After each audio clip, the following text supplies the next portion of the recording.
Thank you. So as Steve mentioned, I'm going to talk about kind of our journey on how we thought about our digital transformation. The good news was we had a lot of good foundational pieces in place, but through everything that we were doing, we really drove the business. So first I'll start with, if this is working, maybe not.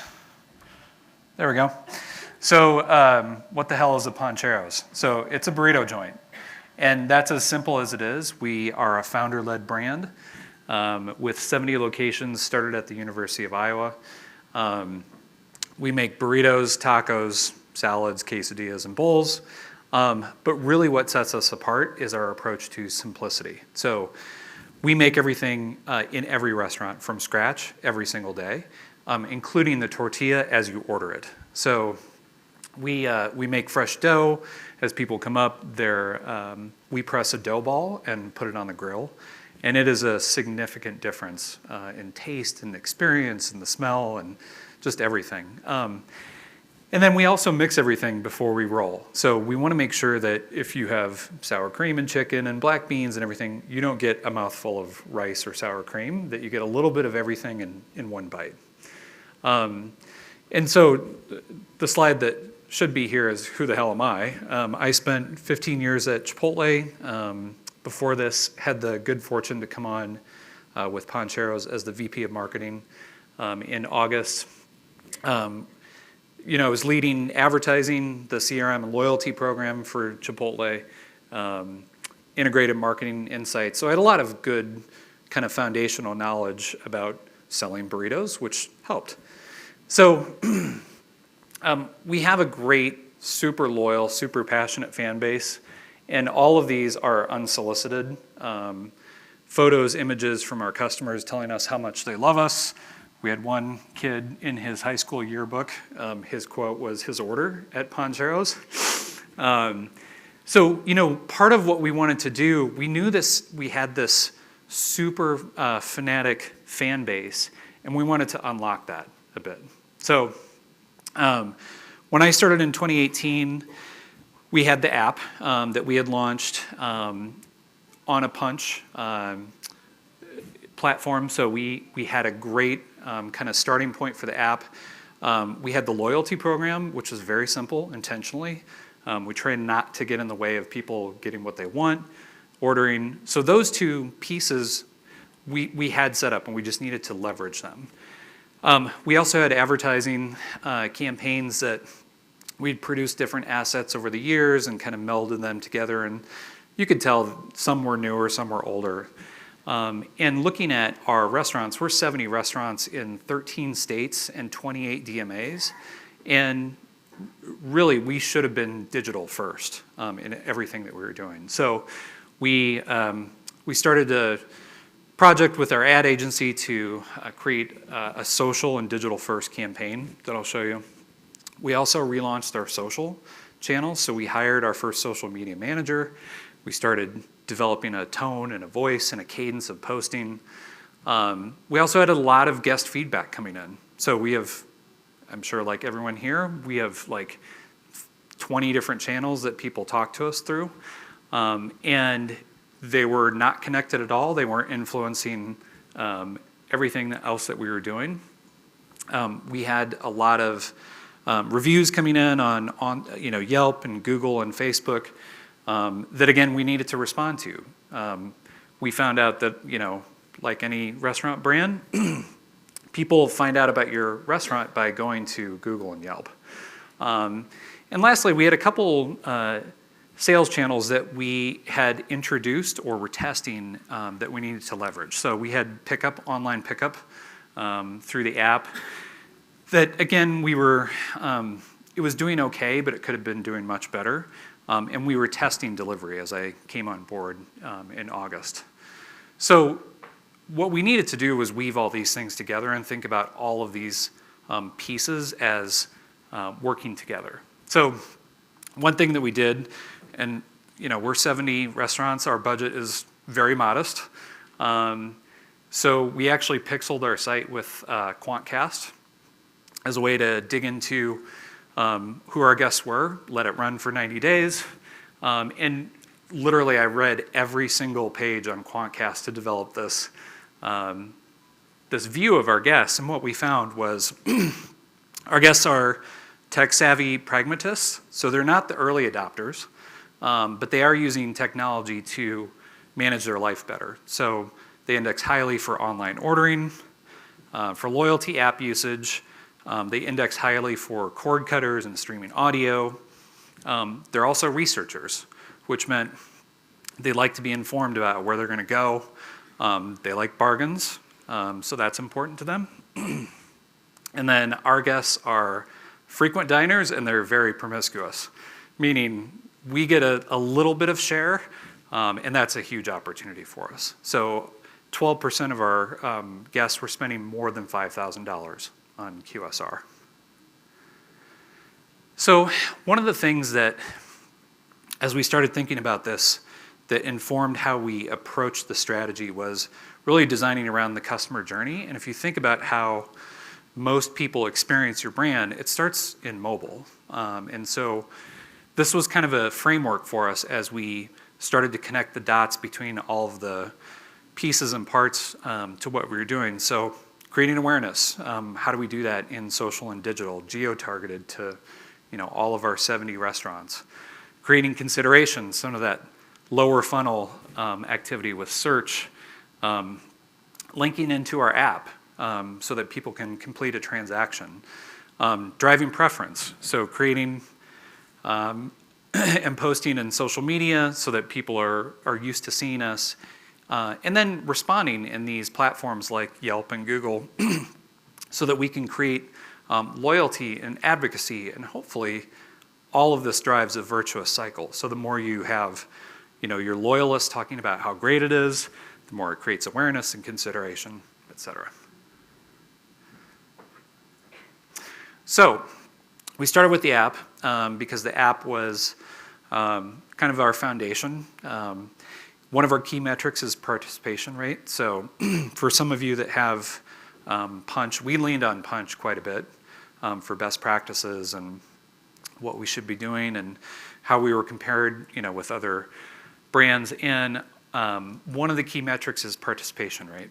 So how many of your transactions overall are flowing through your loyalty program. So ours, when we launched it, it was fairly strong. We were at 15%. But it declined because we really didn't put a focus on it.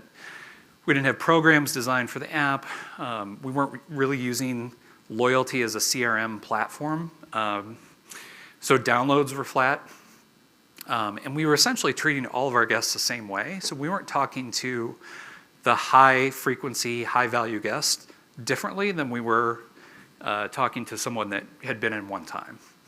And then most of our check-ins were at point of sale. So 2/3 of our transactions through loyalty were people coming in and scanning, which meant it's essentially for the loyalists, and we wanted to change that. So what we did is we established 3 priorities for the app, and very simple, make it relevant. So start to segment our guests, treat them differently if they are transacting differently, which led us to building behavior-driven campaigns. So, if someone is getting queso all the time or chicken or comes in on Sundays, let's talk to them differently than someone who signed up for the first time and hasn't transacted. And then more importantly, let's make our app a communication channel. So, our, philosophy was if people have signed up and opted in to hear from us, we owe it to them to communicate new things that are going on other than just discounts in the app. So make it relevant, make it useful, make it have a reason to sit on their phone. So we needed to fix the order flow, some foundational stuff in our app. We also needed to make it more visually appealing, more food-driven, showing what they could order by clicking on it, and then introduce delivery. So that was another way to make it useful for people. And then for the first time, we introduced tracking in the app. And this is something that we had launched without, so we didn't have in-app tracking. And we engaged Coachava to make sure we're tracking events in the app. The other priority was make it central, make the app central to marketing. So don't treat it as a standalone sales or communications channel. Feature it in our advertising and social. Start to build campaigns around it. And going back to our fans, let's leverage our fans to help them communicate, hey, you should download the app to their friends. Our referral campaign or signups were already fairly strong with almost no effort towards it. So we figured that was an opportunity for us. So where we started, and all these things kind of start at the same point, but the outcome is staggered throughout the year. But in February, we started doing more app campaigns. So segmented campaigns, treating people differently based on their behavior. So starting to do double points campaigns. Once we launched delivery, we're doing free delivery. For someone that hasn't ordered delivery in a while, kind of incentivizing them to do it. We also started doing compression campaigns. So our program is very simple. It's 100 points and you get a free burrito. And so as people got closer to halfway or 85 points, we're just triggering a message saying, hey, you're so close. We also in April launched our first truly integrated social first digital campaign.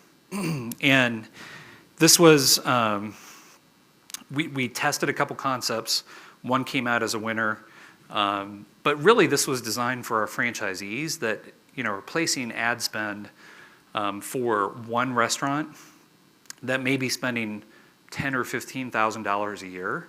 And it's a ton of money to them. And we wanted to make sure that it was the most effectively addressed to their customer as it could be. So our strategy for advertising was win the neighborhood. Don't try and build reach in a market. Don't try and get as many people as you can. Let's create perceived reach in that 3-mile radius around your restaurant. So in May, we introduced delivery, and we've been testing it in 13 restaurants. In May, we introduced it through the app. It was supported through paid media, in-store, in-app messaging, PR.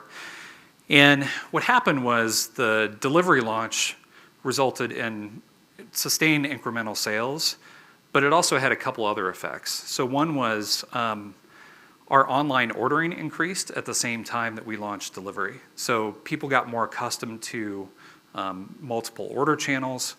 So that increased. Our participation rate increased by almost 20% within like a week of introducing delivery. And our app downloads and signups almost tripled during that time. So we're like, we have something here. We need to continue iterating on this.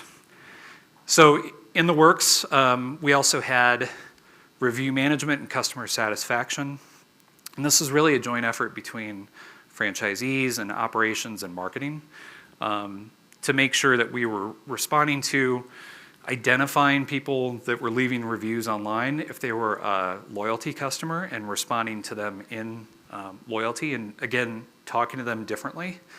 And then replacing a secret shopper program that we'd had for a number of years with a true voice of the customer that we'd never had. And then within the app, messaging people to tell us how we did. So, creating that virtuous cycle of more feedback, the sense that we're listening, improving, et cetera. So after the delivery launch, when we saw this huge increase in sales and participation rate, we really dug into how do we create a campaign that is truly like an app driver for us. So they have these silly holidays like National Bread Day or National Queso Day, and we were kind of brainstorming, and I think our social media manager had suggested doing a post for National Queso Day. And that became a fully integrated campaign from that point. And it started with, again, simplicity is important, just free queso on the entree, in the app only. But to leverage it, we dug into our loyalty program and found 8 people that had ordered queso more than 200 times in 12 months. So we were like, we definitely have something here. So we found our king of queso. His name is Kyle Trotter. He lives in Davenport, Iowa. We stalked him in a nice way to surprise him with the first ever queso cup. So we went to the auto dealership that he worked at. We presented him a trophy. We fed the entire dealership. We got a lot of PR off of this. And we made a leaderboard. So we're coming back to this as a campaign that we're going to do year after year. And what happened was this one promotion, which we spent very little money on, drove a 6% comp during that time. We got a 506% return on investment. We figured we got 1.1 million in new customer lifetime value, meaning we got a bunch of new signups. We understand how much they're worth. Signups increased 40% during the promo. And more importantly, after the promo, signups stayed higher at 8% after the promo. So then we launched the app update, and this is something we'd been working on since 2018, but finally had it ready. We fixed some of the order flow issues. We made it more visual. We reshot all of our photography so that when you click on a bowl or a quesadilla, it looks appealing, it looks delicious. We moved things like earn an order up into a more primary position, so it was clear what we wanted you to click on. And then lastly, to kind of complete the push on the app and loyalty adoption for 2019, we did the 12 days of Pancheros. So it was 12 days of fun promotions, and we had Instagram caption contests. But there were some very specific things like ordering within the app, get free queso on entrees on a certain day. And this also had a pretty dramatic impact on our app and sales. So during the promo, our participation rate doubled versus the prior period last year. We also saw that 47% of new guests made a purchase in the following 2 weeks during this promotion. We also beat our online ordering record, single day record in one day when we did 5 times points for the 5th day of Pancheros by 48%. And then we saw a 130% increase in app downloads during this time. So it's all neat, but in total, this is what it did.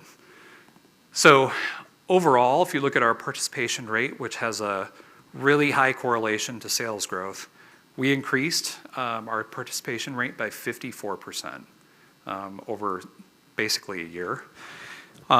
During the 12 days of Pancheros, we actually peaked at 2 times the participation rate versus 2018. Our check-ins, the nature of our check-ins also shifted. So before it was 66% that were in store, now it's 55% in store and 28% mobile check-in. So we started to get our guests and our fans more accustomed to multiple ordering channels. Signups increased 50% in the past 6 months versus the same period. And referrals increased, and referral sales more than tripled. So once we had people kind of speaking for us, marketing and saying to their friends, hey, download this app, it was a flywheel effect on some of the referral sales. We also increased unique guests by 38%.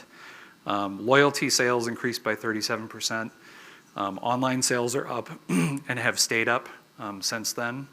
And overall, this has impacted our AUVs really positively. We've had the best year this year that we've had in years. So that's the case study.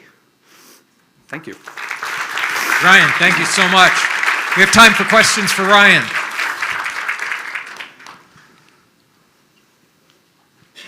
Over here. Hi, Brian with Pinterest. Thank you for walking through this, and congrats on an awesome year. Thanks. You walked through the digital funnel within digital, and awareness and consideration being two really important variables to that. And knowing app downloads is at the bottom of the funnel, how are you tracking individual partners and showing attribution for each of those when at the end of the day you just want to get that app conversion? So we had dabbled with some app download campaign, like paying to get app downloads, and had done that, I guess, early in 2019. And the results were okay. I think our cost per download was in the $5 range, something like that. So the shift that we made was, instead of trying to pay to get new users with media, build these campaigns that have referrals and signups and excitement as part of the core, and shift those dollars that we would have spent on buying downloads into promoting a bigger campaign. What were some of the most successful channels for getting referral downloads, for getting people to refer? Well, through the app. So one of the things that we did as part of the 12 Days of Pancheros was a single-day referral campaign, and that drove probably the biggest part of our referrals during that campaign. But it's any number of things. Like, it's this overall approach that is driving more and more referrals. So it's tough to say, like, it's this promo campaign or it's more, loyalty campaigns that we're launching, because we don't have the ability to track where it's coming from at that point, but we know that it's going up the more milestones we have throughout the year. Since recidivism in an app is sort of one of the key problems, especially for a branded app, so what have you settled on in terms of how you're actually maintaining a degree of recidivism, of return use of the app? Is it a sort of cadence to the program so that they're sort of going in a persistent flow so that people don't really have the opportunity to forget?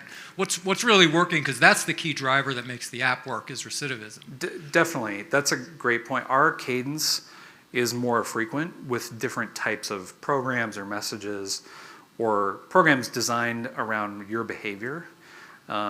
So that we're always staying in front of customers, even if it's one thing that we're doing now is starting to build a customer service approach where we're talking to customers and identifying them as loyalty members, and we're going to proactively go out to the high value, the first customers, and say, hey, thanks for joining. Here's a free burrito, or thanks for coming in 35 times this month. Here's free queso.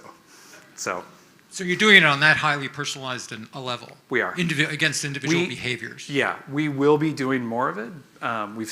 We're at probably the step and a half to get to that personalization. Ryan, thanks so much. That was great. Thank you.